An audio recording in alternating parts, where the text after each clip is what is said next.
Thanks, Goose. In the legendary wars of the Vikings, melee combat was swift and brutal. For Valhalla!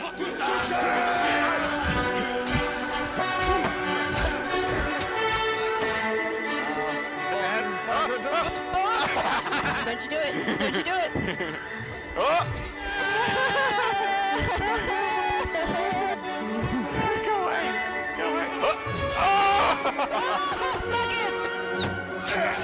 Goose, yeah, right around the other side of the house.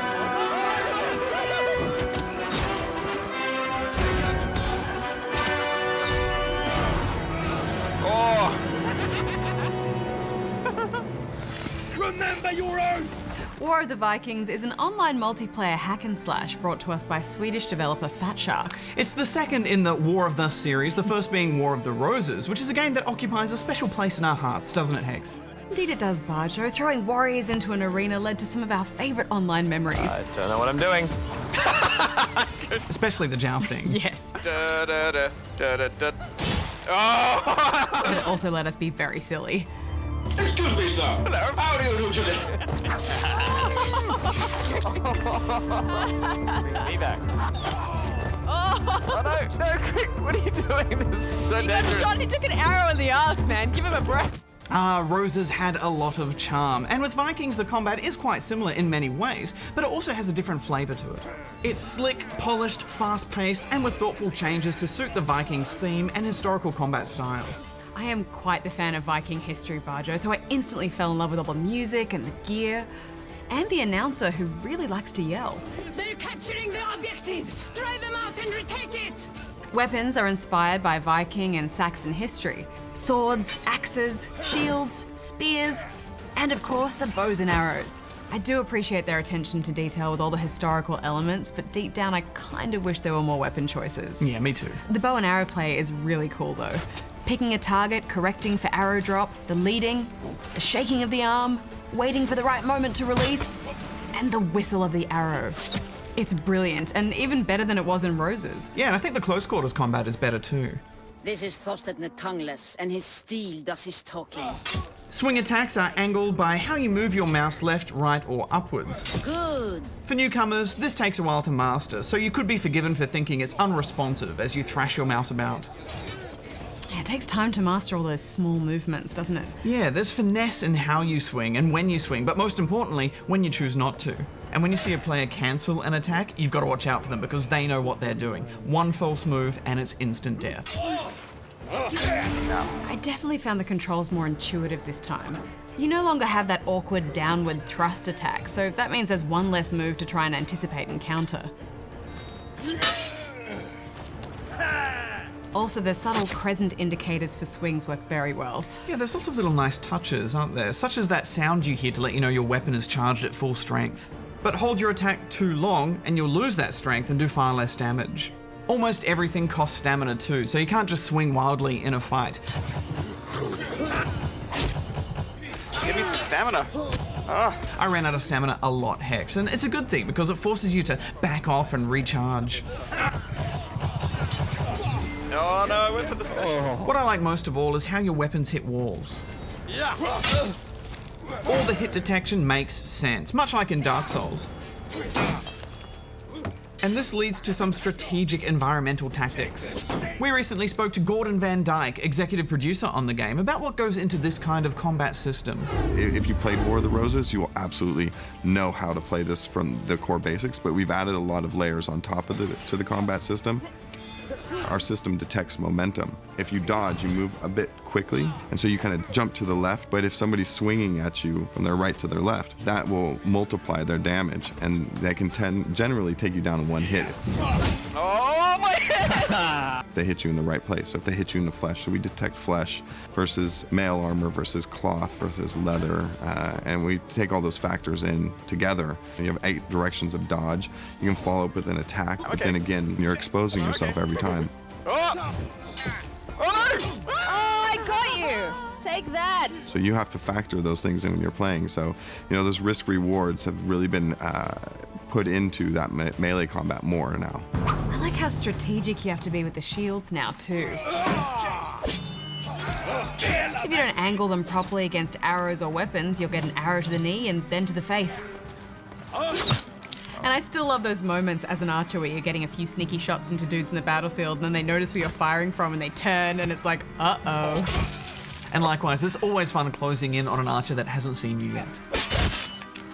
And Hex, I'll never tire of seeing arrows and spears sticking into my body. Ow. Yeah, it's a good sign that someone's onto you. Hey, Stay right there. wait a minute. There are also special attacks now which can usually one-hit kill your enemies. No! My favorite is the kick, which is especially hilarious if you can convince a whole server to do it.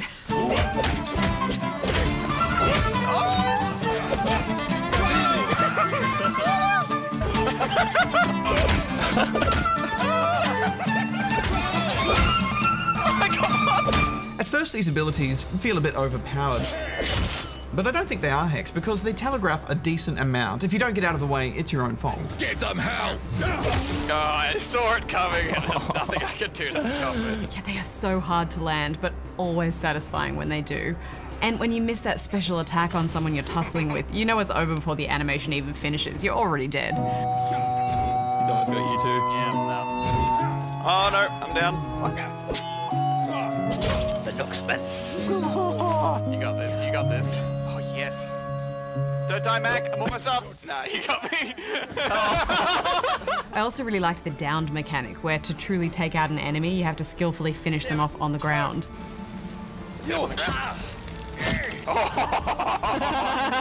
Yeah, it's brutal, isn't it? But what I like so much about this mechanic is that it forces you to make new choices in the middle of a fight. Avenge me, Baju. Bring it back. Finishing them off takes them out of the game for a time, but it also leaves you open to attack. But if you keep fighting, you run the risk of them getting back up. Look out! I'm back. Oh! Sorry!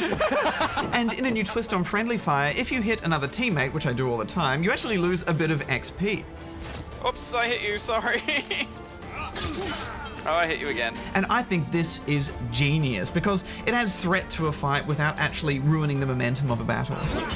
Oops. You can also sprint indefinitely now. But if you're tackled or hit while running, you'll topple down, and once again, that often means death too if there is an enemy nearby. Oh dear. But it's still balanced, so there is a chance for you to get away. Hex, I can't find the words to describe the happiness I feel when I get a knockdown on a sprinter. Yeah, it's Tumble City. Goose? Hey, Goose. There is a perk to stop knockdowns, and part of the fun is playing with all the perks and building a fighting style that suits you. Yeah, it reminded me a little of an MMO perk set. There's plenty of armor and weapons to buy, but Hex, I was devastated to learn that they're purely cosmetic. A more expensive sword will not do more damage. Neither, for that matter, will a more expensive beard. I freaking love that beards are an unlock though. And torts, I can see myself working hard for Techno Viking.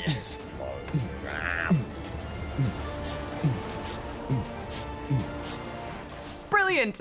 I really want a cape though, Barjo. Yeah, me too. I want one so bad. You do really start to fear people in capes and the more expensive gear on the battlefield though, because you know that they've played a lot of hours of this game. Oh no! You would never try a special move on them, for example, because you know they'll just counter that instantly. Overall, the progression does have a different feel, and I think some people won't like that so much. Yeah, you know, part of the fun of Roses was playing with all the armor and weapons and upgrading them and feeling the impact of that new piece of gear. But now I have to rely on skill alone? Suck it up, Barjo. I am a little bit on the fence about it, to be honest. When I learned that all the gear is cosmetic, I did lose a bit of interest in ranking up. I thought, what's the point? But I see why they've made these changes. It's about fairness and a level playing field. And looking back to Roses, I hated those overpowered hammer builds. Oh, so much pain. The maps are definitely still solid in design, but they are a bit smaller. I actually liked that. Smaller fighting spaces encourage faster rounds and keep momentum going in a match, especially in the tug-of-war conquest mode. You can do things like lead an inexperienced fighter into a small corridor for a chance to pierce them with a special attack, or lead them around a corner to catch them off guard. I do miss those slow-paced, massive battles of the last game, but I can see why they've gone for smaller maps here. Yeah, there are some fantastic bottlenecks. And also some thoughtful level design ideas, such as this map, which has a small trough to promote interesting tactical problems and advantages. You are very fragile in a big fight, but it's much easier to revive and heal teammates. Thank you. I think this game mostly shines in pitched battle and arena modes, where you only have one life per round, like Counter-Strike. Yeah, definitely. I mean, you get some really solid duels in arena, and it encourages better teamwork. Goose, run away. I got him. Uh-oh, took an axe to the... I'm down. Good luck. Okay, yeah, This game has been getting some mixed reactions, but I really enjoyed this Hex. There are a few graphical glitches that need to be fixed, but other than that, I think it's so beautiful too. Oh, I love all these beautiful Viking runestones. So nice. Yeah, I just love running around castle ruins and seeing the shadow of leaves and the grass, and I love how far you can see off into the distance. There's a really great field of view in this game. There just aren't many multiplayer games out there like this, where you can grab a sword and a shield and have good tactical duels with friends in such a fun setting. And it makes a nice change to my ever-growing collection of generic online shooters. Yeah, it's a different kind of online game, isn't it? But I also think it's really cleverly balanced. For me, this is on par with War of the Roses, so I'm giving it 8. I'm giving it 8 as well. Do you like spearmint? That was like right through my middle. Oh no!